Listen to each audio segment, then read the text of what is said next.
Happening right now, interstates are busy, filled with travelers hitting the roads for Thanksgiving.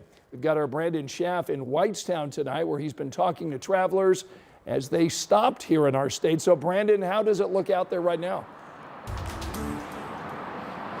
Yeah, good evening, Scott. One day away from Thanksgiving, and I-65 is filled with travelers that are trying to get there for Thanksgiving dinner, but everything appears to be running smoothly out here, and that's a good thing because you've got some people, travelers that I spoke with earlier, traveling across the country.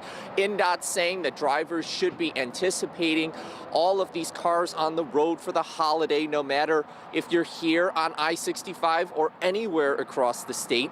INDOT will lift construction restrictions for smaller projects where it's safe to do so, to try to make it a little easier for these drivers as they're trying to make their way across Indiana. And normal construction will resume next Monday. State police say that they also want safety to be top of mind for all these drivers, since with more cars on the road, that means more travel time and the need to plan ahead. And just down the road, I spoke with a family at a travel center that stopped during their trip from Chicago to Charlotte.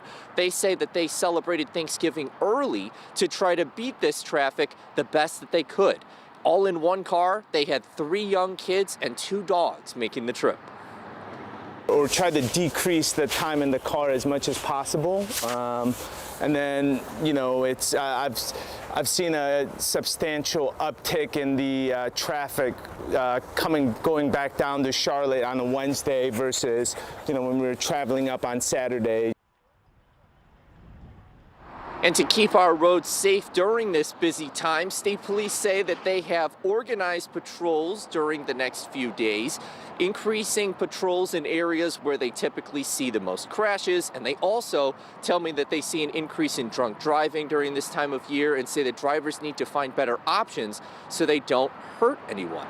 Well, by the way, when it comes to that drive between Chicago and Charlotte, that's about 12 hours. So you can certainly see why they're trying to minimize how much time they're all crammed into that car together. But they say that they were happy that the weather at least cleared up enough to make that drive a little easier.